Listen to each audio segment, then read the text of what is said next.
We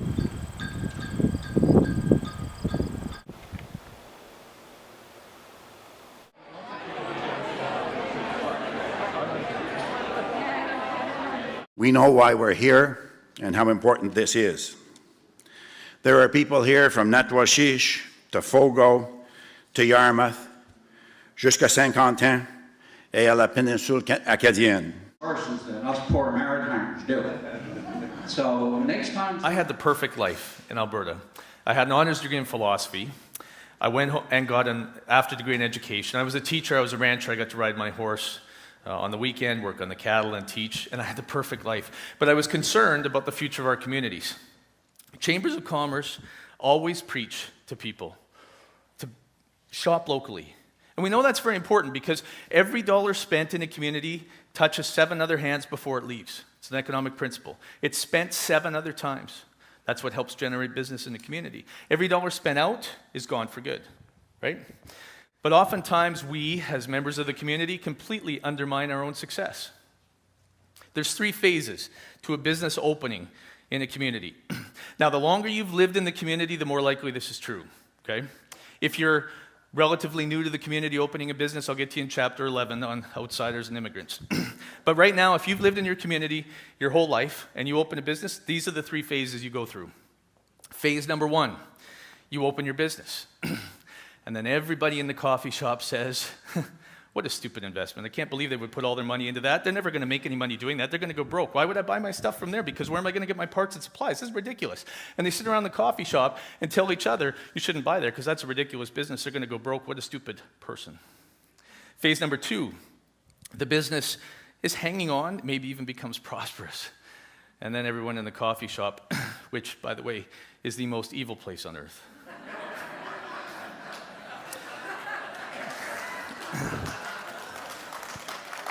Nothing positive ever comes out of there. Very little truth is ever spread, and nothing of value is ever said. So in the second phase, the business is hanging on or actually prosperous. And then everyone in the coffee shop says, can you believe how much money they're making? I can't believe that. They're building a new house. Did you see the ring on her finger? He's got new golf clubs. They bought a new car. I'm not going to shop there and make them rich. And they'll drive 20 miles down the road to another community and make someone else they don't know rich, but they won't do it in their own community. That's all based on jealousy, and jealousy is the most evil of all human traits and completely illogical. It makes absolutely no sense. If all of us are in one community, and I'm a business owner and a bunch of us are business owners and all employed, and I'm jealous because you're making way too much money. What I really want is you to go broke, and my jealousy means I'm probably not going to shop there, and I'm going to tell other people don't shop there. And then when you finally go broke, and then all these people who worked for you go unemployed and they have to leave town, then I'm done with you. I'm probably going to move on to the next business, and I'm going to be jealous of you. And eventually, jealousy means that you want everyone to go broke because you're jealous of them. Well, what on God's green earth makes me think that I'm going to be prosperous when everybody else in town goes broke?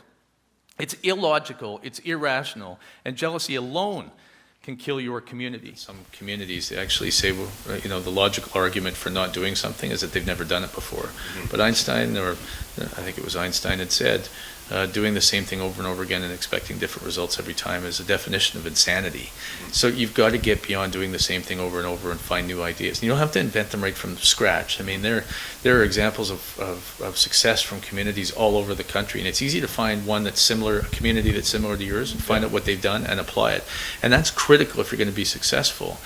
You've got to get out of your comfort zone, like you said, and try some new things. If you fail, so be it. You failed. Famous line that I always like to quote. You know what happens if we don't try? Nothing. So I always like to look at the current unemployment numbers. So these are the most current ones that I could get from August, and you can see, I've been looking at this goddamn data for like ever, and you know what? This is always the big sticking point here. And so I ask myself, I don't know if you ask yourself, why is it that we are chronically the most, unemployed area of the country? Are we less smart? Do we not have the kind of motivation? What's going on in this region? It's a really important discussion. Why is it that we have to be so much higher every year? Well, I think there's some reasons for that. One reason is that, unfortunately, and like I'm going to say it right out loud because nobody wants to talk about it, we have systemic, dependency on seasonal employment here. And I actually heard somebody say that seasonal work is great for Atlantic Canada. Well, I call bullshit on that one because it's not. It's not. And what it does is it weakens our overall economy. We cannot perform at the rest of the country's economy if we have a lot of dependence on part-time jobs. It's as simple as that. Our population is stagnant and not growing. It means that we're the least attractive place to live in the country at the moment, and that has everything to do with economic opportunity.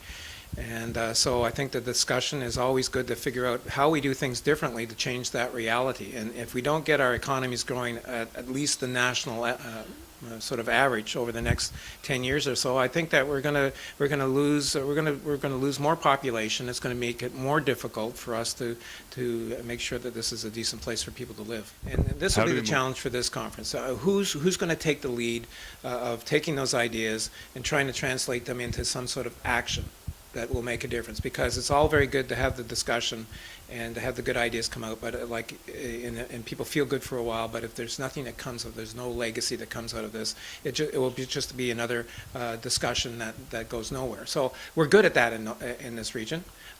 So I would challenge the organizers to figure out a way to come up with 2 or 3 things that make some difference. And let me give you one. I'll give you one idea. I wish I'd have mentioned it when I was speaking, but one of the things that we can do in this region is we could get in our school system a higher recognition of entrepreneurism as an advocacy, a way, not an advocacy, but as a vocation, and to promote the idea that being an entrepreneur is actually a good career choice.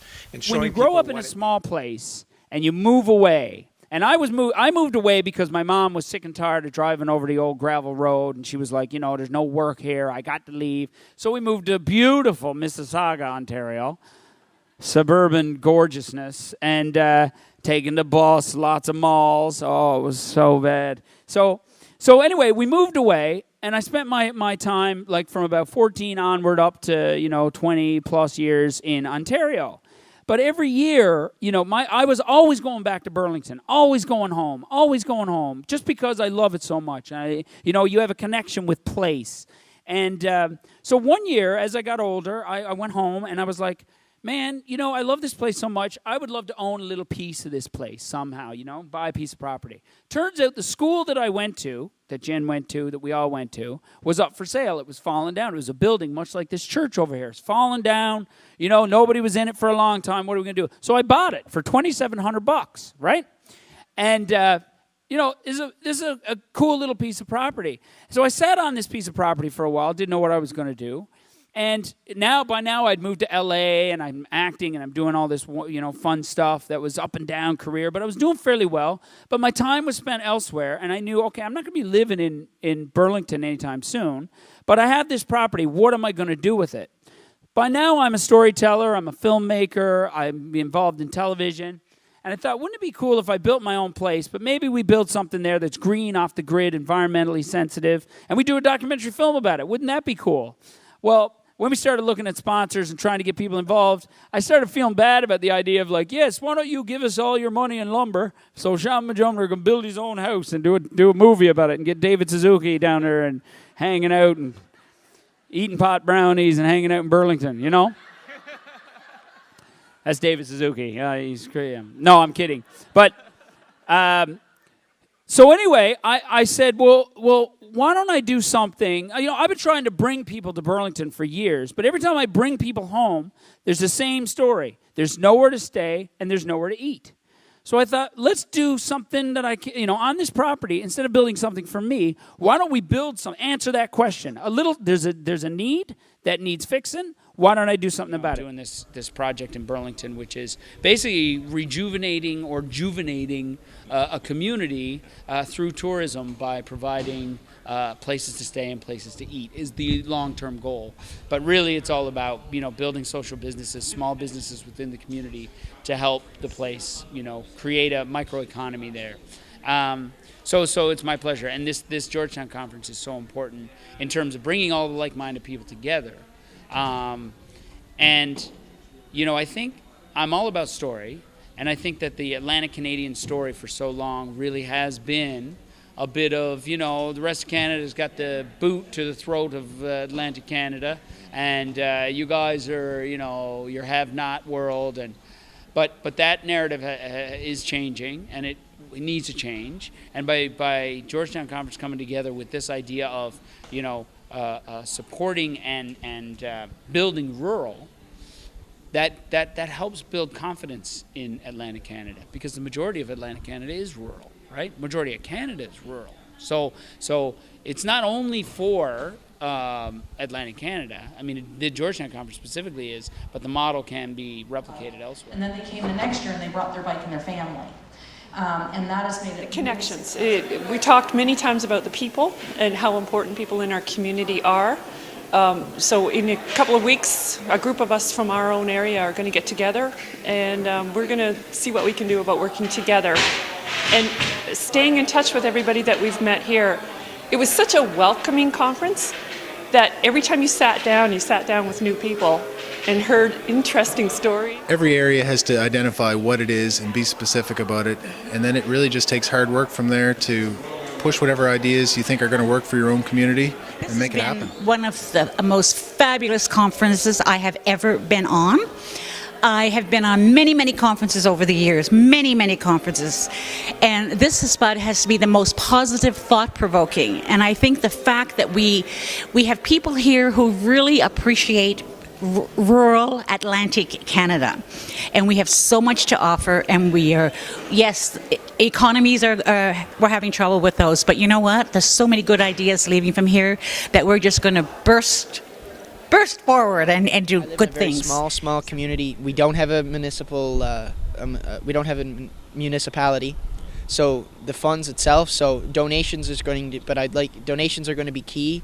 I would love to have a garden, something like Georgetown, in a small version, just to spruce up the community, gets people involved in the community, gets people working together. And I think if we start working together, start on a small project, I think that can grow into a bigger project, can grow into an even bigger project, and I think the options are endless, and I think we can easily grow our community and make it strong and united. And what kind of struggles does your community have? Alberta is our big stealer of people. We have about 110 people, and I think almost half of the citizens in our community go to Alberta to work. It's understandable, you know. You have to support a family. These are all family men. Some of them move their families out to Alberta, so you know you can't compete with the wages out there, right? If we can create more employment here, more. Do you think there's any role for government to play? I think government can't lead the people in this way, but government does have to play a role, and I say it has to be a collaboration. It can't be government leading the people or the people leading the government. It has to be a collaboration where we both lead on together, we both progress together, we both move on and work together as a whole, and have less of a gap between government and the people.